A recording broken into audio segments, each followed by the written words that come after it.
Try to keep them both in your awareness. Don't go with one or the other. Both. One is probably attempting to express, expand, and the other one is trying to conserve energy, contract, you know? So then that is a great luxury to be able to experience that for yourself. Don't go with one or the other.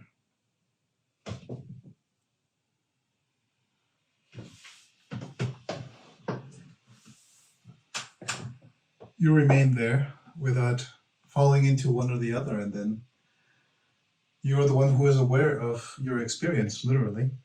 The experience is just a series of openings and closings, expansions and contractions. That's all that it is. That's what creates experience. And we are lost in it, and that is our life. But to rescue yourself from it is to be aware of both, not to fall into either of them. Oh, I am not the expansion. I am not the contraction. Who am I? Both.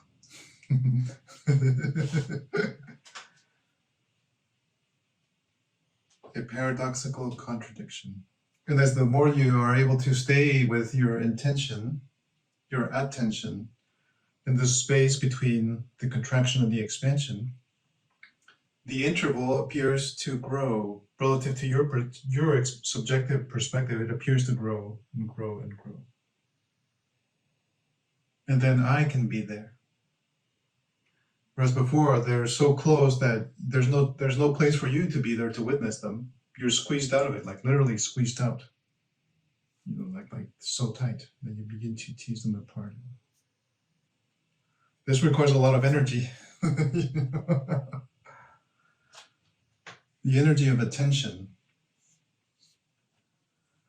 which is why we pay so much attention to our biology, our organism, how it works. Because it runs on metabolic energy. Energy derived from food, water, air, vibrations. Vibrations are a hidden food that most people ignore, but they are fundamental to being alive. Vibrations from everything. I mean, everything outside of the body. Everything is nature. The building, the computer, the coffee, everything. Other people, whether they praise you or they criticize you, they're also part of that. What happens as you remain with yourself? Is it possible? Being safe here together?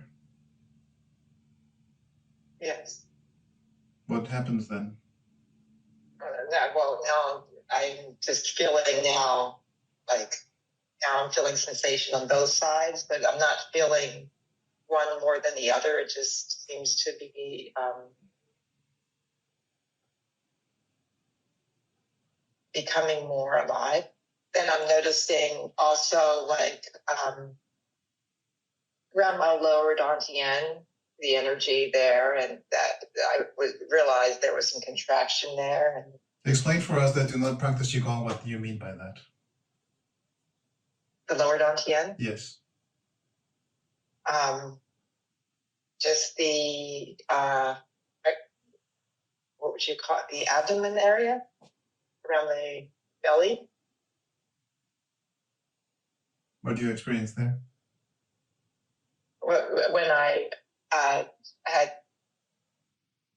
was noticing my face, and then I noticed that area. There was some contraction there, and then as I noticed it, as aware of it, then I felt some release. This information about in that tradition that is called dantians, in the Hindu tradition, it's called chakras, and other traditions, it's called something else. But, I mean, they are folkloric ways, in a way, of labeling or addressing a part of our physiology, which is really, actually, in our usage in this meeting, in this setting, it's really center of neurons, the cortex of neurons, there's more neurons accumulated in those parts. And like every part of our nervous system, it carries energy and processes information regarding that energy.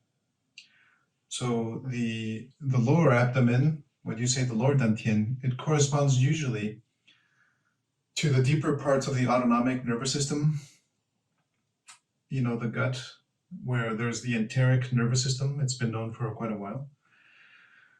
And it actually, it is the place where we digest our experience, or maybe it is undigested and it remains there, festering for a long time. So when you begin to deepen your intention and your awareness into the lower parts, then that means that you're gaining access to autonomic processes that for most are unknown and they will never be aware of them. The lower area is where what I call an autonomic fixation. That's where the autonomic fixation takes place.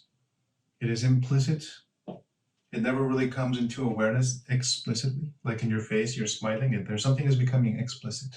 It was just funny after I told you about the lower dantian, and then I felt like the energy move up into like my like the upper dantians basically, and then I just noticed that my face feels relaxed. We don't realize, because we are not in touch with this information in any context, that our faces really determine us for our experience. This is where we meet our life. We meet the outside, we meet the others, we meet myself. It is the face. And if we're not aware of the underlying energy and information in that is, you know, you could say below in the chest and the gut, then it's going to be a mystery. Why do I feel like this? This is very common.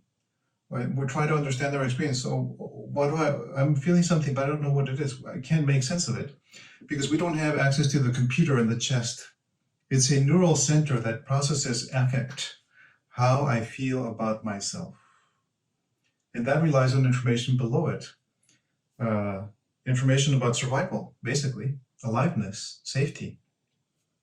It needs to compute that first. There's a hierarchy. This is not random. It's not helter-skelter. It doesn't depend on when you were born and who your parents were and their parents and whether they had coffee in the mornings or tea or anything like that. It's all nonsense. Right here and right now, we can have access to this. We have the energy and the intelligence to be here, to be safe, to be witnessing the other's faces. That means that we have the capacity to be witnessing what is taking place.